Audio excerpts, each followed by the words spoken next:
মানুষের দেহের মধ্যে যেরকম রূহ আছে, রূহ থাকলে মানুষের জিন্দা, ঠিক কোরআনেরও রূহ আছে। মানুষের ভিতরে যেরকম কলব আছে, কোরআনেরও কলব আছে। কোরআনের কলব হচ্ছে সূরাতুল ইয়াসিন। ইয়াসিন সূরা হচ্ছে কোরআনের কলব। কেউ যদি সূরা ইয়াসিন পাঠ করে, আল্লাহ সুবহানাহু ওয়া তাআলা তার জিন্দেগীর সমস্ত গুনাহ খাতা মাফ করে দিবেন। সুবহানাল্লাহ, সুবহানাল্লাহ। কেউ যদি একবার সূরা ইয়াসিন তেলাওয়াত করে 10 খতম কোরআন শরীফ পড়লে যে সব, ও সব আল্লাহ পাক তার আমলনামায় দান করবেন। সুবহানাল্লাহ।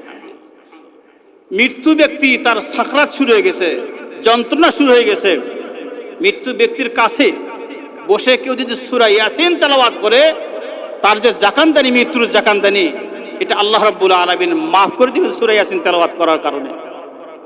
এটা একটা দামি একটা সূরা। তাহলে এই সূরা যদি কেউ বেশি বেশি করে তেলাওয়াত করে, আল্লাহ পাক তার রুজি রোজগারের মধ্যে বরকত দান করবেন। এমন একটি সূরা, এটা হলো কোরআনুল কারীমের রূহ, কোরআনুল কারীমের কলব, কোরআনুল কারীমের আত্মা। এই সূরা ইয়াসিন কেউ যদি তেলাওয়াত করে, তাহলে তার জিন্দেগীর গুনাহ খাতা আল্লাহ পাক মাফ করে দিবেন এবং তার জিম্মাদার আল্লাহ পাক নিজে হয়ে যাবেন। সুবহানাল্লাহ, সুবহানাল্লাহ। হাদিসের মধ্যে আসছে, আল্লাহ রাসূল মুহাম্মদুর রাসূলুল্লাহ সাল্লাল্লাহু আলাইহি সাল্লাম বলেন, কেউ যদি ঘুমাবার আগে আস্তাগফিরুল্লাহাল্লাযী লা ইলাহা ইল্লা হুয়াল হাইয়ুল কাইয়্যুম ওয়া আতুবু ইলাইহি লা হাওলা ওয়ালা কুওয়াতা ইল্লা বিল্লাহিল আলিয়্যিল আযীম, তিনবার পরে কেউ যদি ঘুমায়, আল্লাহ সুবহানাহু ওয়া তাআলা তার জিন্দেগীর সমস্ত গুনাহ খাতা মাফ করে দিবেন।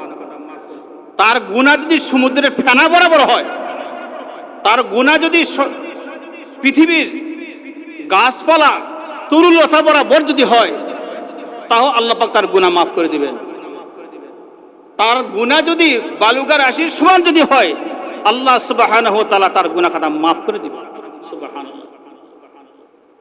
এরপরে ঘুম থেকে ওঠার পরে কেউ যদি এই দোয়াটি পাঠ করে, লা ইলাহা ইল্লাল্লাহু ওয়াহদাহু লা শারীকা লাহু লাহুল মুলকু ওয়া লাহুল হামদু ইউহয়ি ওয়া ইউমীত ওয়া হুয়া আলা কুল্লি শাইইন কাদির, এই দোয়াটা কেউ যদি পাঠ করে, সে যা চাইবে আল্লাহ পাক তাকে তাই দিবেন। সুবহানাল্লাহ।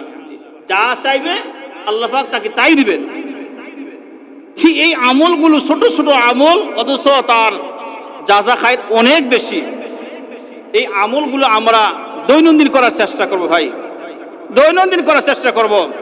হাদিসের মধ্যে আসে, আপনারা তো সবাই জানেন, একটু টাচ দেয়। হাদিসের মধ্যে আসে, কেউ যদি এশার নামাজ পড়ে যদি ঘুমায়, কোনো ইবাদত বন্দেগী কোনো কিছু করে না, এশার নামাজ পড়ে ঘুমায় গেছে, এশার নামাজ পড়ে ঘুমায় গেছে, আবার ফজরের নামাজ জামাতের সাথে আদায় করে, সারা রাত ইবাদতের সব আল্লাহ পাক তার আমলনামায় দান করবে। সুবহানাল্লাহ। কত দামি সূরা ইখলাস! সূরা ইখলাস কেউ যদি একবার তেলাওয়াত করে, তাহলে 10 পারা কোরআন শরীফ পড়লে যে সব, ওই সব আল্লাহ পাক তার আমলনামায় দান করবে। কেউ যদি 20 বার সূরা ইখলাস 2 বার পড়ে, তাহলে 20 পারা কোরআন শরীফ পড়লে যে সব, ওই সব আল্লাহ পাক তার আমলনামায় দিবেন। কেউ যদি 3 বার সূরা ইখলাস, ছোট্ট একটা সূরা, কুল হুয়াল্লাহু আহাদ আল্লাহুস সামাদ লাম ইয়ালিদ ওয়া লাম ইউলাদ ওয়া লাম ইয়াকুল লাহু কুফুয়ান আহাদ, 3 বার যদি কেউ পড়ে, তাহলে 1 খতম কোরআন শরীফ পড়ার সব আল্লাহ পাক তার আমলনামায় দান করবে। সুবহানাল্লাহ। এই জন্য আমাদের সওয়াব দরকার ভাই, নেকি দরকার। দুনিয়াতে চলার জন্য যেরকম পকেটে টাকা দরকার, পকেটে যদি টাকা না থাকে, নিজের যে কাছের যে বন্ধু, এই বন্ধুটাও চলে যায়, সরে যায়, পকেটে মাল নাই। কি বলে? পকেটে মাল নাই, বন্ধু সরে চলে যায়। আপনি বাজার করতে যাবেন, বাজারে আপনি সদা নিতে যাবেন, পকেটে যদি আপনার টাকা না থাকে, সদা দিবে? সবাই আপনাকে ধিক্কার দিবে, মিয়া পকেটে টাকা নাই, বাজার করতে আসছে। সবাই খেতে দিবে, ধিক্কার দিবে। দুনিয়ার হাইসিয়তে যদি এই অবস্থা হয়, আখিরাতে আমাদের কি অবস্থা হবে? আখিরাতে এই সমস্যা যেন না হয়, এই জন্য নেকি সঞ্চয় করে নিয়ে যেতে বলছে আল্লাহ পাক। বান্দা, তুমি যদি নেকি কামাই করে নিয়ে যদি আসতে পারো, আমার কাছে আসতে পারো, তাহলে তোমার কবর থেকে সুখ আর শান্তি বইতেই থাকবে, তুমি সুখ আর শান্তি পাইতেই থাকবে।